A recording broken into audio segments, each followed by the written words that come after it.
પ્રભુ તમારા સૌના અંતરમાં વસો. મારા પ્રભુએ સોંપેલી સેવા એમાં ભાગ 31 હું આપ સર્વની આગળ રજૂ કરતા ખૂબ આનંદની લાગણી એ અનુભવું છું. જેઓ મને મેસેજ કરીને અને અન્ય રીતે ઉત્તેજન આપે છે તે સર્વનો હું આ સમયે ખૂબ આભાર માનું છું.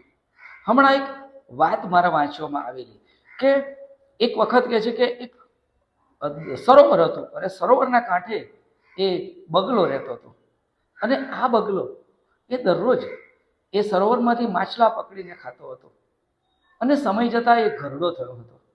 હવે એને માછલા પકડવામાં બહુ તકલીફ પડતી હતી અને એટલે એણે વિચાર્યું કે હવે હું શું કરીશ.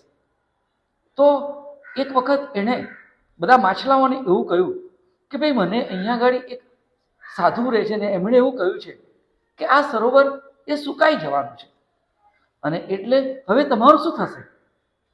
તો આવું સાંભળીને બધી માછલીઓ એ બગલા પાસે આવીને કહે કે અમને બચાવો, અમને બચાવો કે છે. તો કે જુઓ, હું તમને દરરોજ અહીંયાથી 2-3 માછલીઓને લઈ જઈને બાજુમાં એક મોટું સરોવર છે એ ત્યાં લઈ જઈશ કે છે કે જ્યાં તમે બહુ સુખેથી રહેશો કે છે અને તમારા બધાનો જીવ બચી જશે. અને આ વાત સાંભળીને બધી માછલીઓ ખુશ થઈ ગઈ. અરે ખરેખર તો હું કહે છે કે હવે ઘરડો છું એટલે બહુ આંટા ફેરા મરાશે નહીં, દરરોજની 2-3 માછલીઓને તમને લઈ જઈશ. બધી માછલીઓ ખુશ થઈ ગઈ. પણ ખરેખર તો આ રીતે ચાલાકીથી બગલો એ દરરોજનો ખોરાક એ પ્રાપ્ત કરી રહ્યો હતો. અને ત્યારે મને બાઇબલની એક વાત યાદ આવી. માથીની સુવાર્તા તેનો 10મો અધ્યાય 17મી કલમમાં આ લખ્યું છે કે તમે માણસોથી સાવધાન રહો. આજે ખરેખર જુઠ્ઠી અને લોભામણી વાતો કહેનારા ઘણા બધા લોકો આજે થઈ ગયા છે અને એમનાથી અને એ લોકો તમને કુટુંબથી, સમાજથી અને મંડળીથી ઘણી વખત એ દૂર લઈ જાય છે અને આવા લોકોથી આપણે સાવધાન રહેવાની જરૂર છે. હમણાં તો આપણે પેપરમાં વાંચીએ છીએ કે ડિજિટલ એરેસ્ટમેન્ટ કરવામાં આવે છે, એરેસ્ટમેન્ટ કરે છે અને ઘણા બધા લોકો એમાં નાણાં ગુમાવે છે. અને માટે ખરેખર આપણે આપણા સાવધાન રહેવાની બહુ જરૂર છે. કૌટુંબિક સંબંધોમાં સાવધાન રહેવાની જરૂર છે. જો તમે તમારા પુત્ર કે પુત્રવધુ કે દીકરી કે જમાઈ, ભાઈ કે બહેન એના વિશેની જો કોઈને વાત તમે કરો છો ને તો ઘણી વખત એ વાતની એ લોકો એવી રીતે રજૂઆત કરે છે કે જેને કારણે તમારા કૌટુંબિક સંબંધોમાં તિરાડ જે હોય છે ને એ તિરાડ વધુ પહોળી થઈ જાય છે. અને માટે આવા લોકોથી બહુ સાવધાન રહેવાની જરૂર છે. આ સમયમાં ઘણા બધા લોકો મોઢે માસ્ક પહેરીને ફરે છે, મોહરા પહેરીને ફરે છે અને ખરેખર આવા લોકોથી બહુ સાવધાન રહેવાની જરૂર છે. મને એક વખત યાદ છે કે અમદાવાદની સિવિલ હોસ્પિટલમાં એક વખત એક સૈનિક જેના બંને પગ એણે ગુમાયેલા, મારે એની સાથે મળવાનું થયું અને એણે કહ્યું કે સાહેબ ફરી આવતા જન્મમાં પણ પ્રભુ કહે છે કે મને એ સૈનિકનું બનાવે તો સારું. મેં કીધું કેમ એવું?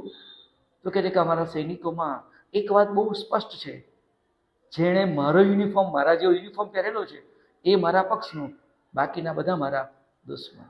અને તમારા સિવિલિયન લાઈફમાં તો ખબર જ નથી પડતી કે કોણ આપણા છે અને કોણ આપણા હિતેચ્છુ છે કે કોણ આપણા કે છે કે આપણા વિરુદ્ધના છે કે. અને બહુ ખરેખર સાચી વાત, મને આ બાબત બહુ શીખવી ગઈ અને આપણને સાવધાન રહેવાની આ સમયમાં બહુ જ જરૂર છે. આપણે બધા જાણીએ છીએ કે જગતમાં પાપનો પ્રવેશ કેવી રીતે થવો કે છે કે શૈતાને કેવી રીતે રજૂઆત કરી અને હવાને કે છે કે છેતરી અને હવાને એણે પ્રભુની આજ્ઞા તોડી. અને ત્યાર પછી જ્યારે પ્રભુ આદમને પૂછે છે ત્યારે આદમ શું કહે છે ખબર છે તમને?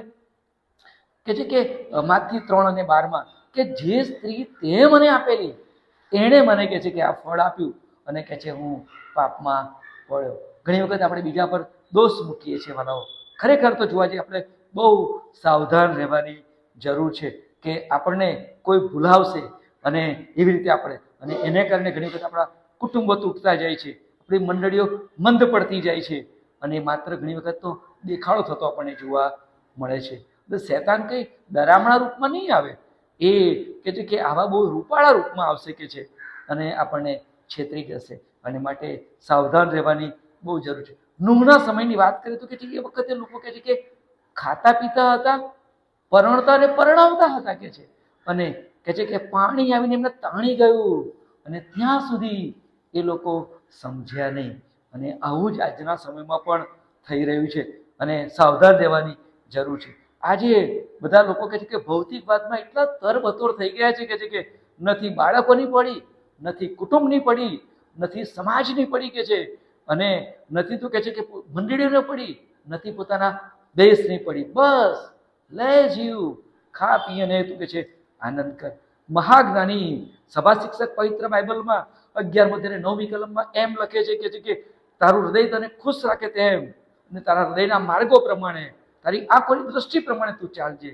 પણ નક્કી યાદ રાખજે કે તારે એનો ન્યાય કે છે કે એક દિવસ ન્યાય થશે, માટે સાવધાન રહેવાની જરૂર છે. પ્રભુ આ બાબતો સમજવા માટે તમને અને મને બધાને તેની કૃપા આપો. આવતા શુક્રવારે ફરી મારા પ્રભુએ સોંપેલી સેવામાં મળીશું. ત્યાં સુધી મારો વાલો ઈસુ તમારી બધાની સંભાળ રાખે, તમને બધાને આશીષ આપો. આમીન.